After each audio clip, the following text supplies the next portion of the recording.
Actually passed my SBI on my third try. Yeah, that's right. I failed on my first try, I failed on my second try, and passed on my third. And that wasn't because the exam was too hard or because I didn't have the basic knowledge of understanding, but it was because I did a couple of mistakes, and that's why I'm here to share with you what I did wrong so you actually don't do the same thing, and also to show you my study and guide plan that enabled me to pass on my third try. So if you want to pass your SPI, as I always say, stick around and let's get into the video.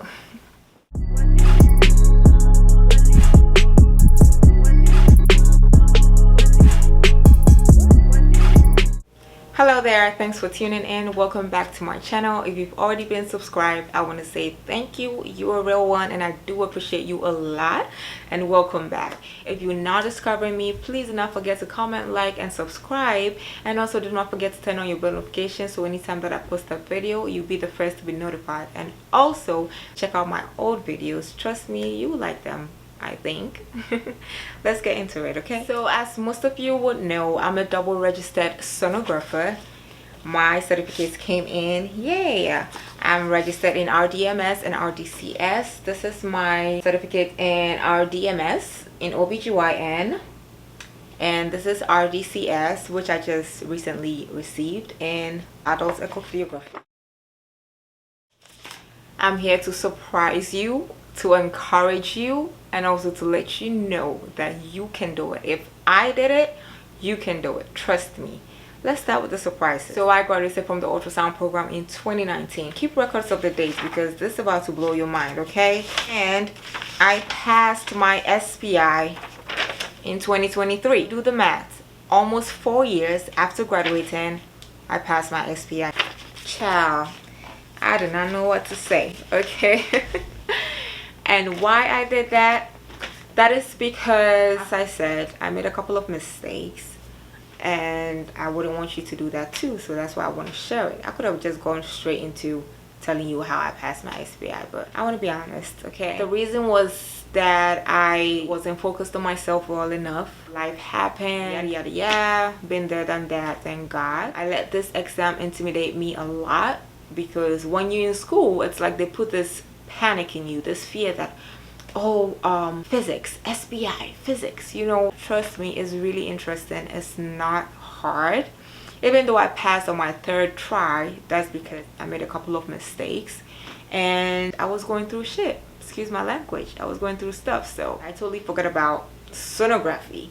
I didn't even want to do it no more because I was out of school for a long time, and I was just telling myself, how can I do this? You know, the materials are probably new in school, so how am I going to pass this exam? And I kept on downplaying myself until I finally got up and did it. If you pass your registries, you're going to get certificates mailed to you, but if you pass your SPI, you're not going to get any certificate mailed to you. It's going to be sent to you through your email so you could print it. That's why my certificate is in paper form and this is in like cardboard, I think. Mistake number one, I let this exam intimidate me a lot. I thought I couldn't do it. That's why I didn't write it right after school. I think I wrote it a year after school because during that year period, I totally forgot about it.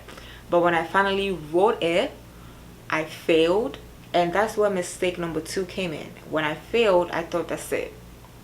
That is it. I can't do it. I'm never going to pass this exam because it's been a whole year that I've been out of school and I wrote this exam and everything is so new to me. And how am I going to learn this all by myself? I need like a tutor. So when I failed this exam, I thought that was it. I'm done. I'm not going to take the exam again. And that was mistake number two I made. With the ARDMS rules, after you fail any exam, SPI registry, you will not be able to sit for it until 90 days. So if you fail your exam, it's not the end of the world. Do not wait. Trust me, procrastination is the thief of time and it's going to consume you. That's what it did to me. What I would advise you to do is write it immediately after the 90 days is over, because you will have a period of 90 days to study. Okay, I should have done that, but I waited until the 90 days was upon me. Then I'm like, okay, I'll write it next month. Next month came, oh, I'll write it this month, that. And it took a whole year before I wrote my second tryout.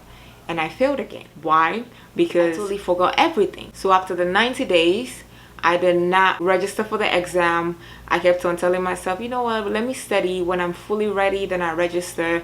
And I kept on having that mentality until a year was upon me. And I don't even know how I got the motivation to sit for my second try, but I think I saw on TikTok a lot of girls being travel ultrasound tags. They making all this money, they actually happy, you know, and that really prompted me to get up and do it. And I actually did it again. After I failed again on my second try, I immediately paid, literally 3 days after, to sit for my third try. And I took the exam and I passed.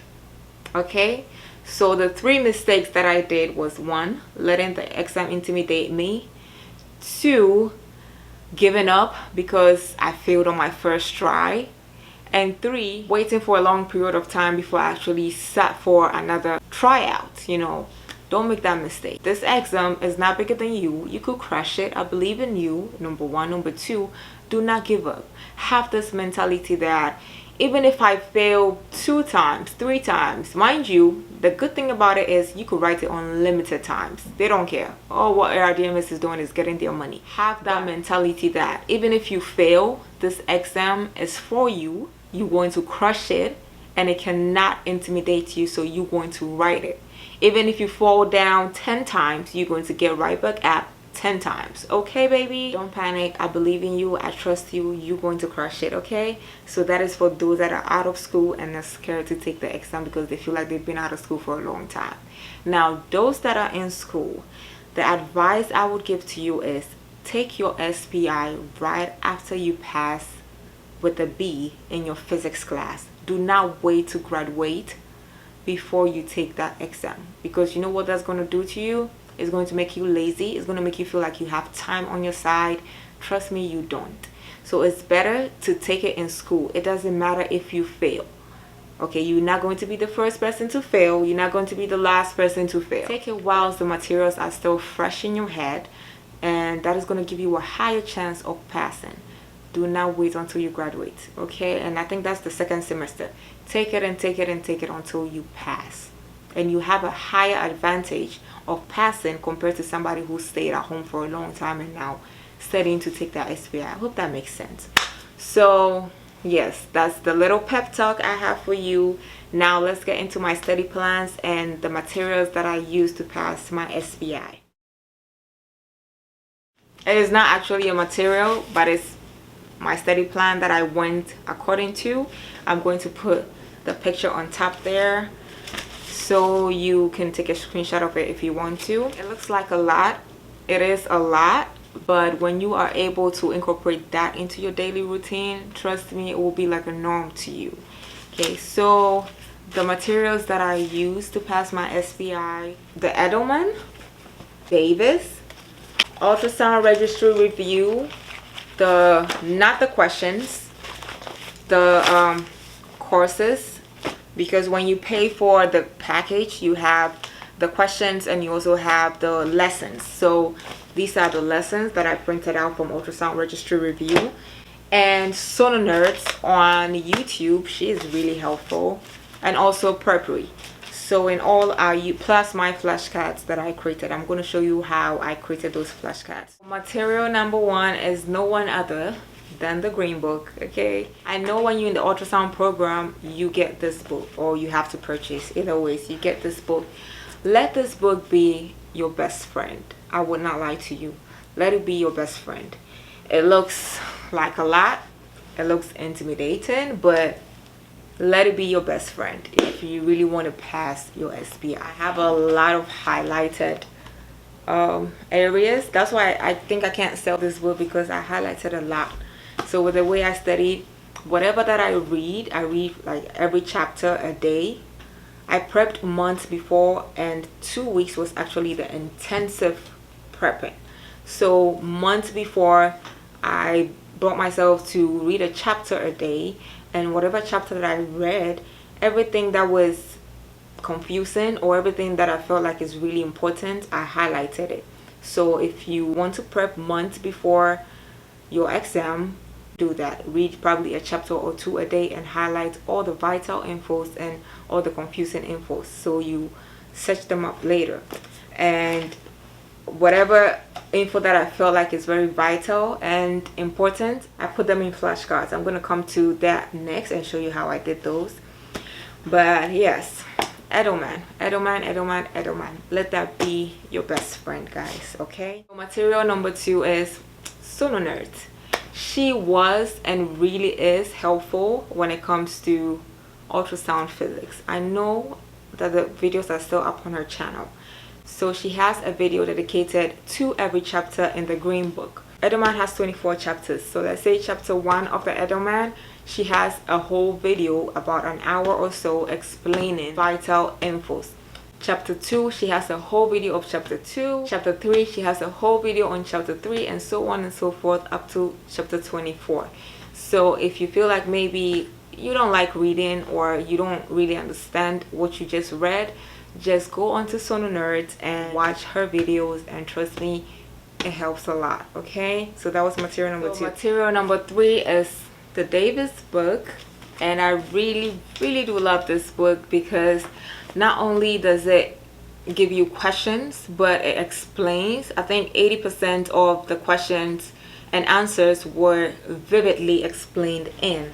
So with what I did, as you can see, so when you get the book, the answers are at the back of the book, and I ripped out all the answers and put them on the opposite side of the questions. But before I did that, I answered best to my knowledge, and whatever I got wrong or whatever was confusing, I circled it. So as you can see, I got this wrong, I got this wrong, I got this wrong, so I circled it. So I did it to the best of my knowledge first before I cut out the answers and pasted them right next to the questions. So I hope I'm making sense. So you see, this I got it wrong, this I got it wrong. So after I knew where my weaknesses were and what I got wrong, I just cut the answers, I paste the answers opposite. You know, like when I'm studying, I don't have to always go back and forth, if you know what I'm saying. So yes, material number 3 is the Davis book. Get you one and you will love it. Material number 4 is the Ultrasound Registry Review lessons. I did not get the questions because, child, they were too hard and confusing, and I was already in a almost about to give up stage, so I didn't want anything to complicate it. Okay. I just got the the lessons, and trust me, oh my god, it's like all the information, especially from the Edelman Green Book, has been squeezed into this, and it's 26 lessons. So I had the time. I don't think now you could print, but during the time that I had it, I was able to print them out.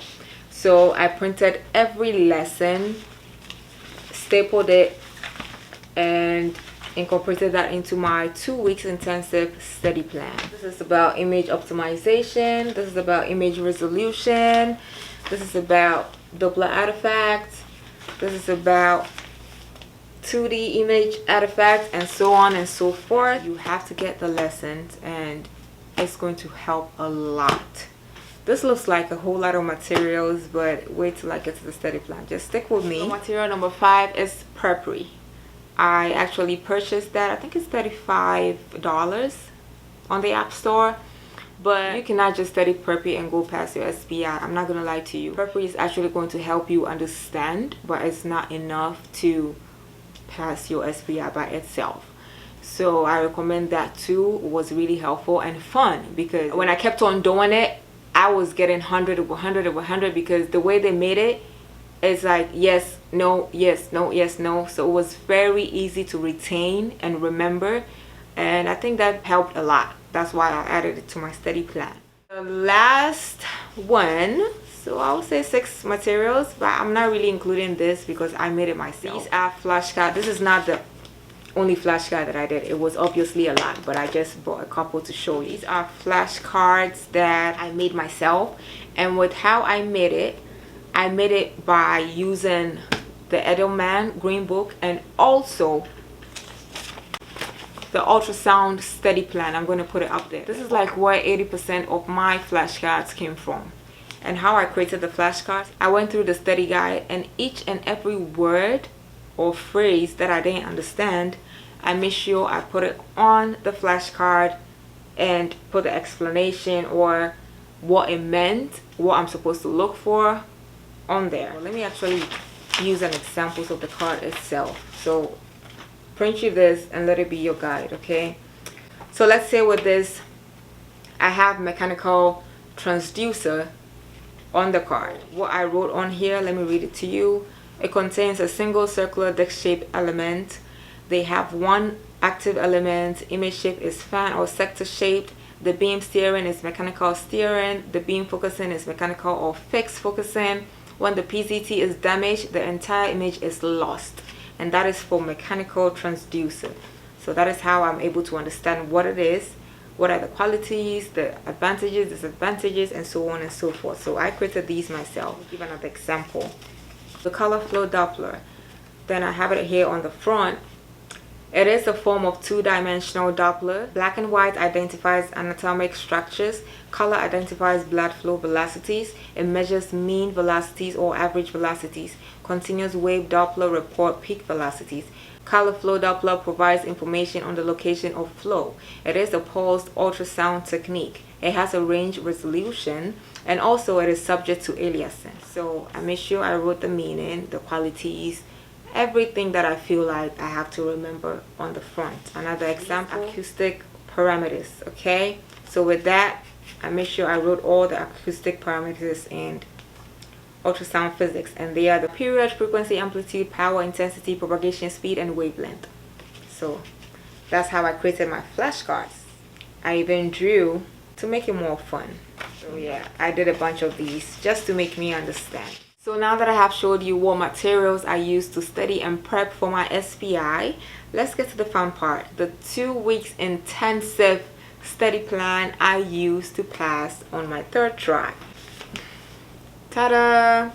I'm going to put it up the screen here. 2 weeks before my exam, this is what I did. So day 1 of the 2 weeks, I did 3 chapters of the Edelman book. And the same 3 chapters that I did from the Edelman book, I watched the videos from Sono Nerds. As I already explained, she has a video for every chapter. So I dedicated 2 to 3 hours every morning, every afternoon, and every night to study. In the morning, I would read 3 chapters from the Edelman Green book. Chapter 1, chapter 2, chapter 3. Then I highlight all what I needed to know, as I previously explained. I highlighted them, and yeah. And in the afternoon, I did 3 videos from Sono Nerds. As I already said, she has a video for every chapter. Okay. So in the morning, I read and highlighted 3 chapters of the Edelman. In the afternoon, I watched 3 video chapters of the Sono Nerds, and during that time, I also created my flashcards. So whatever that I created on the flashcards at night, I would just go over. I would just go through. That's what I did until I was able to finish all the chapters, which was 24 chapters. I was done with all the chapters. Now I moved over to the questions, and the questions were the Edelman questions, which is at the back of the Edelman Green book. Then the ultrasound registry review lessons, what I showed you previously, flashcards that I created by myself, Prepary, and Davis questions. Divided that into 3 also. So let's say on 4th April, I have it on 4th April. In the morning, I will do Edelman questions, all the questions. In the afternoon, I will do ultrasound registry review lessons. And at night, I'll go through the flashcards that I created. So the next day, which was April 5th, in the morning, I did Davis questions. Then in the afternoon, I did the ultrasound registry review lessons. And at night, I did my flashcards. So my flashcards were like every day. So that's why you have to really understand. And whatever that you don't understand, you put it on the flashcards. And whatever that you understand, just go over it. So that's how you get to understand what you don't understand, because you're saying it over and over and over again. So really invest in your flashcards. Make them right, okay? So yeah, on April 6th, I will do preparatory questions only in the morning. In the afternoon, I'll do ultrasound registry review pamphlet. I don't know if I've already said it, but it's 26. I made sure I divided it. Davis questions in the morning, 5 lessons, then my flashcard. Then I did prep questions, 5 lessons, my flashcard, and so on and so forth until I was able to complete everything. So if you really, this was my 2 weeks intensive study plan. So if you want to pass, you have to dedicate 2 weeks of your time. But prior, you have to be reading, and getting familiar with it so it doesn't overwhelm you. You know what I'm saying? But 2 weeks intensive, this was my go-to study plan, and I passed my SPI. Okay. So yes, the picture is up there. You could take a screenshot of it and make your revisions or use the exact same thing. And yeah, that's how I passed my SPI, and that was my materials that I used to pass my SPI. I guess that's it. Thank you for sticking around and watching. If you confused, if I confused you, which I don't know, I think I explained it vividly, but if you still feel like you have questions, do not hesitate to put them down in the comments below, and I promise to reply you and explain. Okay, thank you so much for watching, and until next time, bye. Thank you. So I just finished taking my exam. I'm so nervous. I'm so nervous. Oh my god. My results are in. Score reports available.